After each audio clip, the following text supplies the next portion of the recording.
할렐루야. 오늘 찬양 큰 은혜 받았습니다. 자, 오늘 여러분은 이 자리에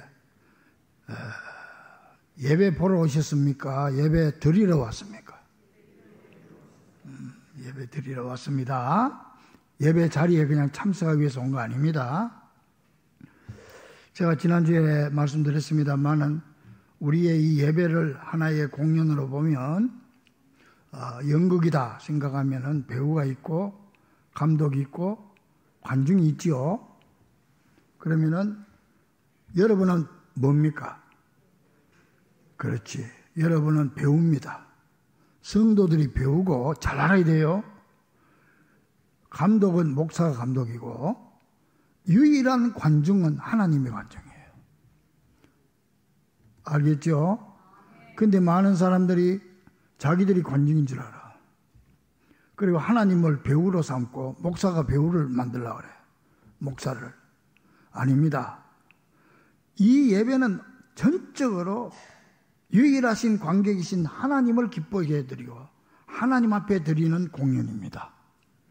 그렇기 때문에 여러분들은 최선을 다해서 공연을 해야 되고 배우로서, 그리고 우리 아버지 하나님의 마음을 기쁘게 해드리고 만족하게 해드리는 예배가 되어야 된다. 이게 살아있는 예배입니다. 제가 지난 금요일 날 심야기도 끝나고 집에 가서 이제 TV를 잠깐 켰어요. 켰더니 오케스트라가 나오더라고. 그 단원들하고 그냥 지휘자가 하는데 그걸 보니까 굉장하대요. 그걸 보면서 내가 느꼈어요. 우리 예배도 저래야 되는데, 그런 생각이 납니다. 자, 그렇다면 오케스트라를 봅시다. 여러분, 오케스트라 지휘자는 목사입니다. 그리고 오케스트라 단원들은 성도들입니다. 여러분들이 단원입니다. 그리고 유일하신 오케스트라 관중, 청중은 하나님이십니다. 그러므로 목사도 최선을 다해서 지휘를 해야 되고, 그거 보니까 지휘자가 하는데 기가 막히게 신중하게, 또 그 단원들도요 전부 지휘자만 바라보면서 바이올린, 첼로, 트럼펫 자기 나름대로 그냥 그렇게 하는 걸 볼 때, 우리가 예배가 저래야 된다. 그래야 관중들에게 박수가 나오는 거야. 그런데 연극 배우들이 저끼리 좋아가지고 떠들지 관중은 졸고 앉아있고, 또 오케스트라 단원들이 자기들끼리만 좋다고 그냥 하지, 그냥 청중들이 싫어하면은 그거는 실패한 거예요. 그러면 오늘 우리의 예배가 정말 하나님이 기뻐하시는 그런 공연, 예배 공연이 되기를 주의 이름으로 간절히 축원합니다. 요즘 많은 교회들이요 자기들 좋으려고 예배드려요. 자기들이 좋으려고. 그래서 자기들만 기쁘지 하나님하고는 상관없어요. 과연 그런 예배를 보고 하나님이 기뻐하실까? 이걸 우리가 한번 깊이 생각해 봐야 되고, 또 연주를 할 때요 성공적인 연주회가 되기 위해서는 악보대로 해야 돼요. 연극을 할 때는 각본대로 해야 되고, 오케스트라는 악보대로 해야 돼요. 목사도 악보대로 지휘를 해야 되고, 또 성도들도 악보대로 바이올린, 첼로 다 자기 나름대로 자기 악보대로 하고, 난 그거 보면은 심벌지 있잖아, 창 치는 거. 이 사람은 처음부터 끝까지 한 번 하는 거예요. 한 번 하려고 그냥 지휘자만 쳐다보고 있다가 자기 순서가 되면 창 그거 한 번 하고 그 사람 밥 먹고서 하는 사람이야. 그게 그렇게 중요한 거거든. 찬양대는 찬양대대로, 지휘자는 지휘자대로, 안내위원은 안내위원대로, 성도들은 성도들대로, 여러분 나름대로 맡은 악기에 따라서 여러분들이 처한 위치에서 최선을 다해서 살아계신 하나님, 유일한 관중이신 하나님 앞에 오늘 우리 예배 공연도 성공적인 오케스트라 될 수 있기를 주의 이름으로 간절히 축원합니다. 지금 현대 예배가 많이 문란해졌어요.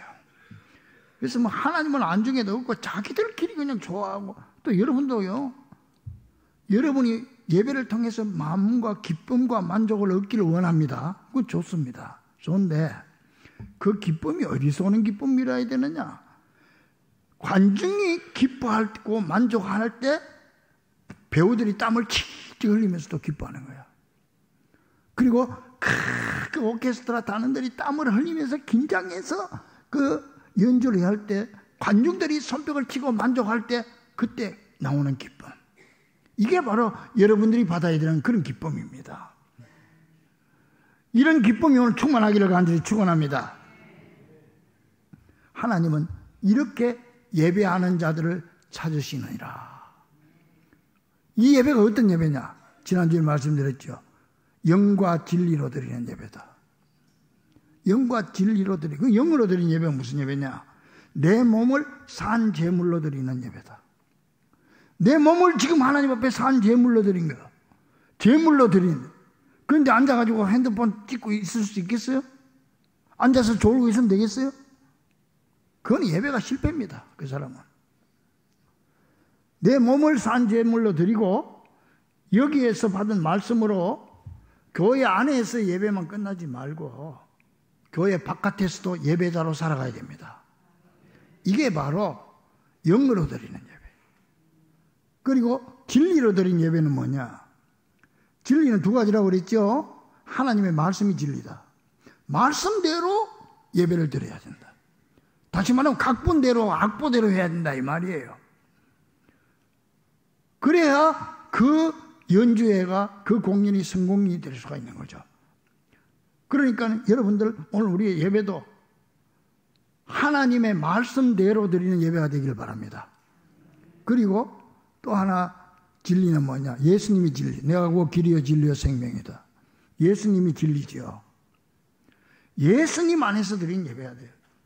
예수님께서 십자가 지시고 내 죄를 위해 돌아가셨으니까 주여 나는 죄인입니다는 통회하는 회개하는 마음으로 또 그리고 그 주님께서 내 죄를 대신 짊어지셨습니다. 그리고 나를 용서해 주셨습니다.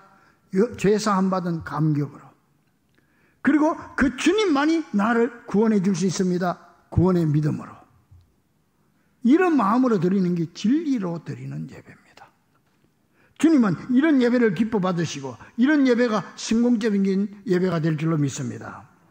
이런 자에게 하나님께서 은혜를 주시고 이런 자에게 하나님의 축복을 주시는 겁니다. 여러분 공연장 가가지고 오늘 정말 멋있었어. 그러면 돈 낸 게 안 아깝죠? 근데 그냥 오늘 영 죽을 서 뿌리면 오늘 괜히 시간만 버리고 돈만 버렸다. 그게 여러분 축복이에요. 여러분들 만족하고 오늘 정말 참 공연 멋있었다. 성공적이다. 그렇게 될 때 하나님이 그들에게 축복해 주는 거예요. 그 마음에 기쁨이 넘치고 그때에 하나님 앞에 은혜와 축복을 받게 됩니다. 우리 교회에서 주님이 주는 은혜는 그런 은혜입니다. 여러분 감정하고는 아무 상관이 없어요. 오늘 내가 기분 좋았다. 오늘 스트레스 풀었다. 오늘 뭐 뜨겁다 안 뜨겁다. 그 문제가 아니에요. 주님이 뜨거워야 되고 주님이 기뻐야 돼. 믿습니까? 이런 자를 찾고 축복해 준다. 그런 자가 날로 날로 강해지는 과정이 된다. 여러분 세상에는요 두 종류의 집이 있습니다. 날로 날로 강해지는 집이 있고 날로 날로 약해지는 집이 있어요. 여러분 오늘 본문에도 보니까 날로 날로 강해지는 집과 날로 약해지는 집을 비교해서 지금 말하고 있죠. 우리 오늘 본문 말씀 다시 한번 더 봅시다. 같이 시작. 사울의 집과 다윗의 집 사이에 전쟁이 오래되면 다윗은 점점 어떻게 되고 강하게 되고 사울의 집은 점점 약하게 된다. 사울은 이스라엘의 초대 왕이지요. 근데 갈수록 약해지고 다윗은 이스라엘 2대 왕이죠. 갈수록 강해졌다. 자, 그렇다면 왜 사울의 집은 점점 약해지고 다윗의 집은 점점 강해졌을까요? 그게 분명 이유가 있지요. 여러분 우리가요 물건을 사면은 가전제품이나 뭐 살 때 제일 먼저 보는 게 뭐예요? 사용 설명서를 보는 거예요. 응? 심지어 뭐 음료수 하나 사더라도 여기 유통기한이 언젠가 하고 보고 사잖아요. 여러분, 여러분의 가정이 성공하고 여러분의 신앙과 인생이 성공하는데도 사용 설명서가 있어요. 그 설명서가 성경이에요. 이 하나님의 말씀. 그래서 사용 설명서대로 가전제품이나 이런 걸 사용해야 이게 오래가고 효율적으로 사용할 수 있지. 사용 설명서 내던져 버리고 내 마음대로 막 돌리면 금방 고장나는 거예요. 그래서 지금 현재 이 땅에 수많은 교회 가정들이 고장이 났어요. 병이 들었어요. 그래서 폐기 처분해야 될 가정들이 얼마나 많습니까? 이 하나님께서 주신 설명서, 행복 설명서, 성공 설명서, 그게 바로 하나님의 말씀이죠. 오늘 본문에 나오는 두 가정도 마찬가지입니다.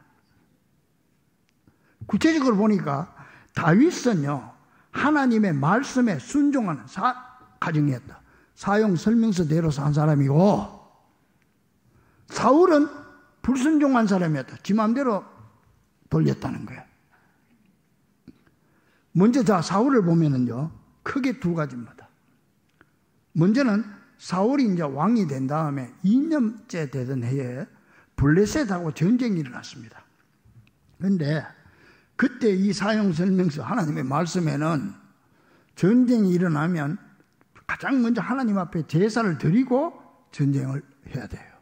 그래야 그 전쟁이 승리하는 전쟁이 되는데, 자, 블레셋 군대는 모리알같이 지금 진을 치고 지금 공격 태세를 갖추고 있고, 또 이쪽에는 이스라엘 군대가 있는데, 여기 제사를 드리고 지금 전쟁을 해야 될 판인데, 제사 드리는 건 선지자만 드리거든요. 사무엘 선지자가 올 시간이 됐는데 지금 안 오는 거예요, 지금. 근데 저쪽에 블레셋 군대는 보니까 지금 진격 태세를 갖추고 있는 거예요, 지금.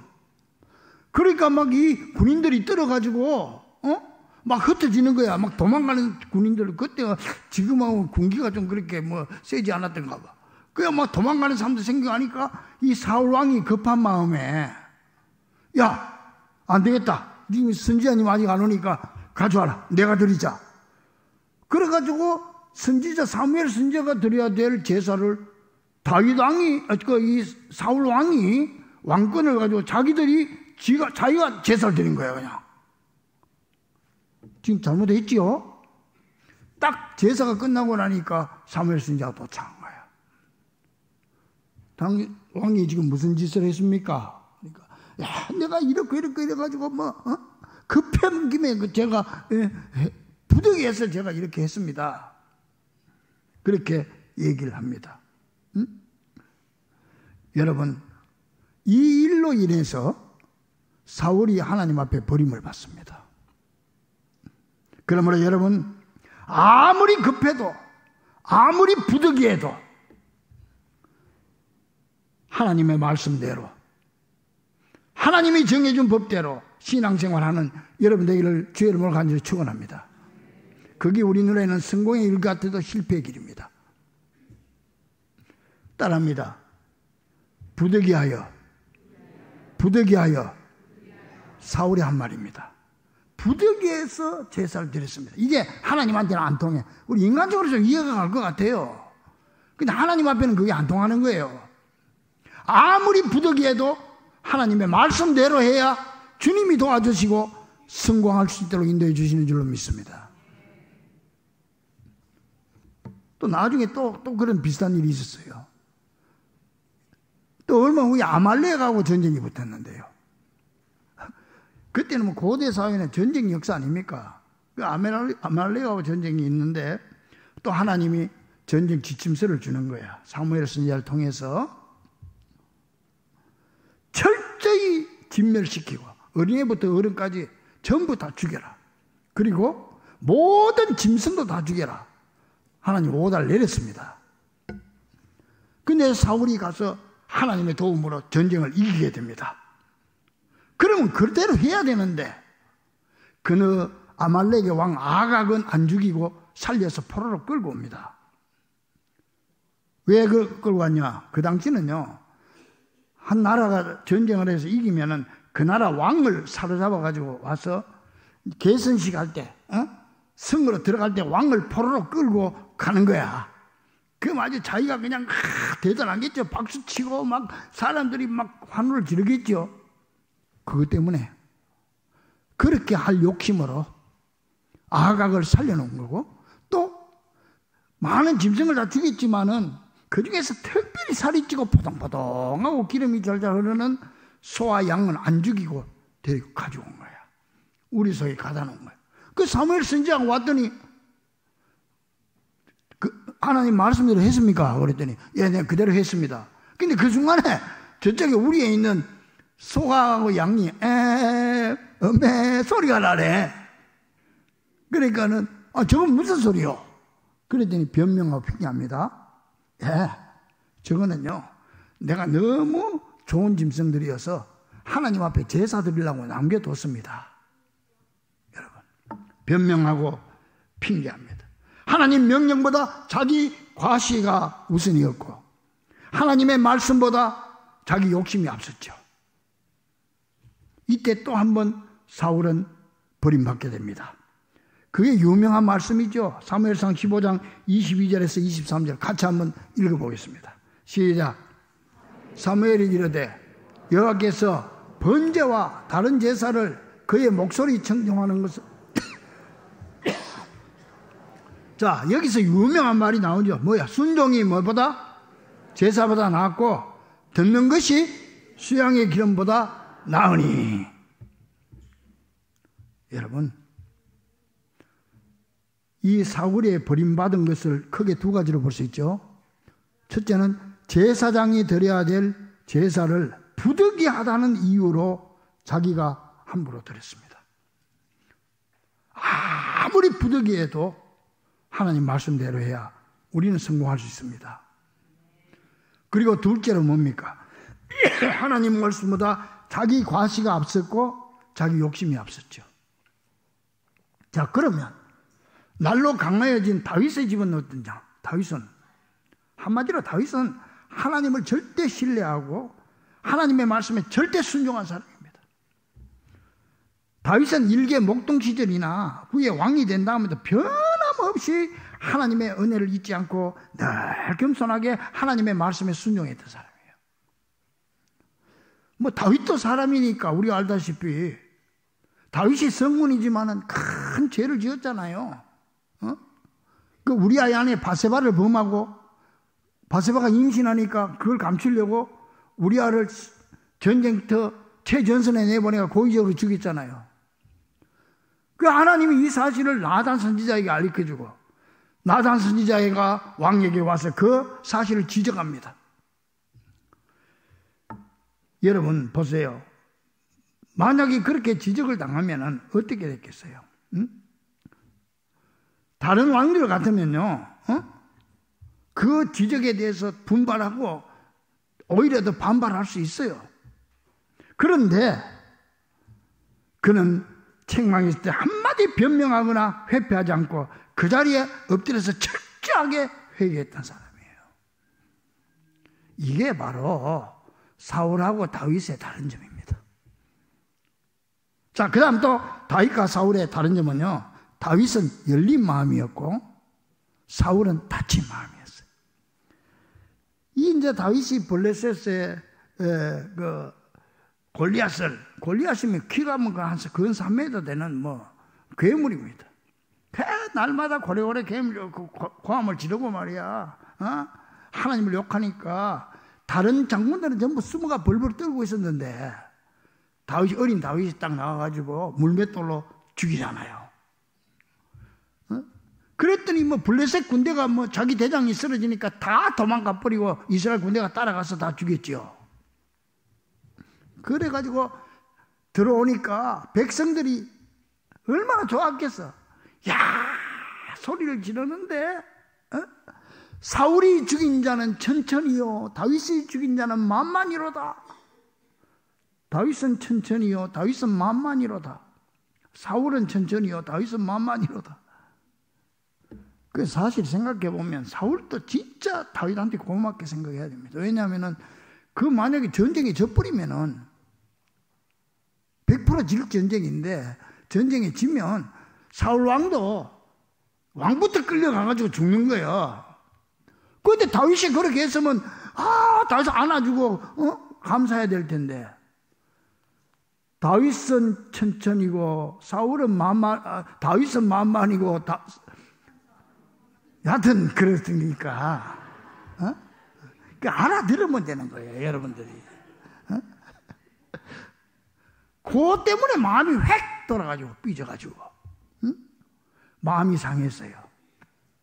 그래서 그때부터요, 다윗을 죽이려고요 평생을 쫓아다닙니다.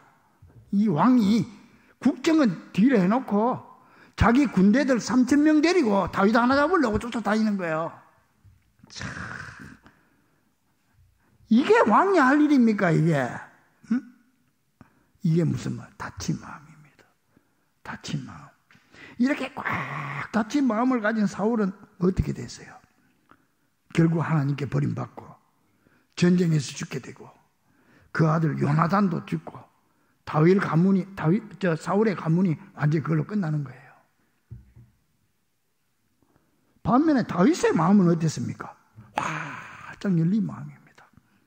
사울에게 쫓겨다닐 때 들깨처럼 이산저산 이 꼴짝이 이 동굴 저 동굴 돌아다니는데, 근데 한번 사울을 죽일 기회가 두 번 왔습니다. 한 번에 저기 사울이 진치고 있는데 이 다윗이 보니까 지금 밤중에 전부 자는 거야. 빙 둘러 진치고 자는데, 이 다윗이 원래 용사 아니 전사 아닙니까? 부하들하고 몇 명 특공대 자기 해서 사설 가보니까 이게 뭐 고라 떨어져 가지고 이거 뭐 모르는 거야. 그러니까 얼마든지 죽여볼 수 있잖아요. 기회가 부하들이 기회입니다. 지금 죽입시다. 하나님이 주신 기회입니다. 하니까 뭐라고 하는지 아세요? 그 다윗의 마음을 보세요. 아니야, 이 사람이 나를 죽이려고 이렇게 혈안이 돼서 돌아다니지만 그래도 이 사람도 하나님이 기름 부어 세운 그때 왕도 기름 부어 세웠거든요. 하나님이 기름 부어 세운 왕이니까 내가 손댈 수 없어. 손을 대도 하나님이 돼야 돼. 그리고는 그 물병하고 옆에 물병하고 창만 가지고 싹 도망가는 거예요. 그래 나중에 그 사울 보고 당신 물병하고 내가 창만 가져왔습니다. 그렇게 또 얘기하는 장면도 있죠. 그런데도 이 사울은 마음이 변치 않아. 금방 뭐 잘못했다 그래놓고 또 죽이려고 돌아다니고 마음이 좁아가지고 다친 마음. 한 번은 이제 그 다윗이 이제 주로 이제 그 도망다니면서 동굴 속에서 자고 그랬거든. 뭐 그때 그 이스라엘 나라는 그 동굴이 많잖아요. 안에서 자기 끙끙하니까 이 사울이 쫓아오다가 용변을 본다고 동굴 속에 들어간 거야. 근데 더 기쁜데 거기 다윗이 있었던 거야. 그걸 모르고. 그러니까 그 부하가 지금입니다. 죽입시다. 그랬더니 또 똑같은 하나님이 기름 부어 세운 종을 내가 손대면 안 돼. 그래서 살짝 가가지고 옷자락을 해. 잘라가지고 그 옷자락을 잘라서 몰래 가지고 도망가는 거예요. 그래가지고 나중에 또 사울이여 당신이 왜 나를 죽이려고 합니까? 당신 옷자락을 보세요. 내가 잘라왔습니다. 죽일 기회가 있었지만 죽이지 않았습니다. 그렇게까지 마음이 넓었던 사람이에요. 사랑하는 여러분, 우리 예수 믿는 사람들은요 이런 마음을 가져야 돼요. 믿습니까? 다 품어주고 다 용서하고, 그 마음이 바로 예수님 마음이야. 온유한 마음이죠. 그런 자를 하나님께서 높이 세워주시는 줄로 믿습니다. 그런 집을 하나님이 강하게 해주시는 거예요. 좁아가지고 이런 사람은 갈수록 약해지는 거예요. 그런 집안은 갈수록 망하는 거예요. 또 하나 우리가 기억할 거는요, 다윗은 시종일관 겸손한 사람이었고, 사울은 갈수록 교만한 사람. 야, 이게 여러분 신앙생활하면서 교만, 이거 뭐 얼마나 무슨, 여하튼 교만은 여하튼 성경에 보면 교만하라는 말 한마디도 없어요. 그래서 베드로전서 5장 5절에 보니까 하나님은 교만한 자를 대적하시되 겸손한 자에게 은혜를 베푸시느니라. 하나님의 능하신 손 아래서 겸손하라. 때가 되면 너희를 높이리라. 하나님이 높여준다. 교만한 자는 하나님이 대적하시되, 하나님이 대적하는데 살아남을 사람 누가 있습니까? 겸손한 자에게는 은혜를 베푸시느니라. 하나님이 은혜 주는데 축복 못 받을 사람이 어디 있어요? 여기에서 갈라지는 거예요. 근데 이 사울도 가만 보면은 처음에는 겸손했습니다. 이스라엘이 이제 족장 시대에 왔다 사사 시대로 왔다가 왕정 시대로 넘어갈 때 1대 왕이 이제 사울 왕이거든요. 그때 이제 각 지파들 불러가지고 전부 제비 뽑아서 이제 제비 뽑았어요. 그때는 제비 뽑는 게 이제 하나님의 뜻이라고 제비 뽑아가지고 왕을 세우는데 사울이 딱 뽑혔네. 물론 하나님의 뜻이지 그게. 그러니까 그 뽑힌 거 보고 사람을 찾아보니까 사람이 없어져 버렸어. 사울이. 그 이 사람이 이거 어디 갔냐 보니까 저 뒤에 짐 쌓아놓은데 짐 보따리 뒤에 숨어 있는 거예요. 그 왜 그 숨어 있냐 하니까 아이고, 나 같은 사람이 어떻게 왕이 됩니까? 나는 왕이 될 자격이 안 됩니다. 겸손했었던 사람. 그러니까 또 어디든지 또 여당이 있으면 야당이 있잖아요. 또 한 사람들은 안 부려야 돼. 야, 저게 무슨 왕이 되냐? 저 사람이 왕이 자격이 있냐? 저 사울이 그런 소리를 해도 아무 소리 안 하고 있는 거야. 겸손했죠. 그런데요. 왕이 된 다음부터는요. 점점 교만하기 시작해가지고 아말렉하고 전쟁하고 하나님의 은혜로 이겼는데요. 뭘 했는지 압니까? 자기를 위해서 기념비를 세웠어. 요새 말하면 동상을 세운 거예요. 자기 동상을 세운 거예요. 이렇게까지 사람이 교만이 끝이 없어요. 이 교만해진 사울을 보고 하나님은 내가 사울을 왕으로 세운 것을 후회한다 그랬어. 여러분, 나는 이 말씀 볼 때마다 내 마음을 내가 다집니다. 하나님은 혹시 나보고 나 너 목사 시킨 거 후회한다 그 소리 할까 싶어서 지금 가슴이 덜컹합니다. 그런 소리 안 들어야 될 텐데. 여러분, 사람에게 버림을 받으면 갈 곳이 있지만 하나님께 버림받으면 갈 곳이 없습니다. 그래서 잠언 16장 16절에 보면은 교만은 패망의 선봉이요 그만하면 넘어짐의 앞잡이라고 그랬어. 망하려고 작정한 사람이라는 거예요. 근데 다윗은 달랐어요.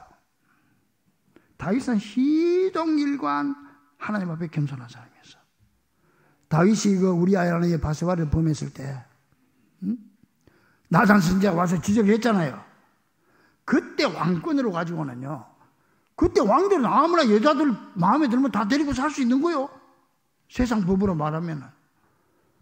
그리고 어디 일개 선지자가 와가지고 왕한테 그렇게 지적을 해. 당장 죽여볼 수도 있어. 그런데 그 앞에 무릎 딱 꿇고 내가 범죄하였나이다. 이야, 참 다윗은 겸손한 사람이에요. 사람. 그러면서 성경 보면은 그 일로 인해서 밤새도록 엎드려서 통곡하고 울면서 기도했다고 그랬어요. 여러분, 우리에게 이런 회개하는 마음이 있습니까? 이런 마음이 있어야 마음이 겸손한 사람이고 넓은 사람 아닙니까? 열린 마음 아닙니까? 그때 그 기도한 내용이 시편 51편에 보면 있습니다. 집에 가서 찾아봐요. 시편 51편. 그때 그 다윗이 그 회개하면서 기도한 내용이 쭉 있어요. 우설초로 나를 정결하게 하소서. 내가 정말이다. 나의 죄를 씻어주소서. 내가 눈보다 희리이다. 그러면서 주의 얼굴을 내 죄에서 돌이키시고 내 모든 죄악을 지워주소서. 내 모든 죄악을 지워주소서. 하나님이여, 내 속에 정한 마음을 창조하시고 내 안에 정직한 영을 새롭게 하소서. 나를 주 앞에서 쫓아내지 마시고 주의 성령을 내게서 거두지 마소서. 주의 구원의 즐거움을 내게 회복시켜 주시고 자원하는 심령을 주사 나를 붙들어 주세요. 이때 다윗이 기도한 내용입니다. 하나님은 이런 다윗의 집을 점점 더 강하게 왕성하게 해주신 줄 믿으시기 바랍니다. 이 겸손한 마음이 바로 예수님의 마음 아닙니까? 예수님께서 당신 마음을 직접 얘기해서 나는 마음이 온유하고 겸손하니 내 멍에를 메고 내게 배우라. 우리 보고 그 온유하고 겸손한 마음을 배우래요. 그래서 빌립보서 2장에 보니까 바울은 말했습니다. 너희 안에 이 마음을 품으라. 곧 그리스도 예수의 마음이니 그는 근본 하나님의 본체시나 하나님과 동등됨을 취할 것으로 여기지 아니하시고 오히려 자기를 비어 종의 형체를 가져 사람들과 같이 되셨고 사람의 모양으로 나타나사 자기를 낮추시고 죽기까지 복종하셨으니 곧 십자가에 죽으십니다. 이 마음을 본받으래요. 왜요? 그래야 하나님이 축복해 주고 그래야 여러분의 집을 다윗처럼 강하게 해 주실 거니까. 하나님의 말씀대로 제대로 살지 않으면서 믿습니다 그런다고 되는 거 아니에요. 사용 설명서대로 해야 그 기계가 온전하고 오래가고 효율적이지. 엉뚱하게 막 내 마음대로 막 만지면서 그 회사만 욕을 하면 되겠습니까? 사랑하는 우리 중고 가족들이요, 오늘 우리는 점점 약해지는 사울의 집과 점점 강해지는 다윗의 집을 보았습니다. 여러분의 가정은 제발 다윗의 집처럼 날로 강해지는 가정이 되기를 간절히 바랍니다. 그런 약속을 하나님이 하셨다고요. 근데 우리가 엉뚱하게 자꾸 하니까 안 되는 거예요, 이게.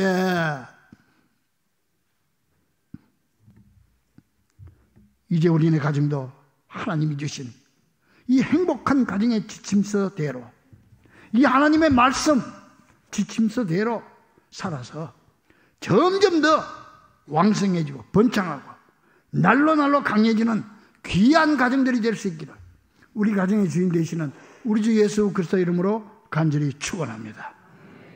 기도하겠습니다.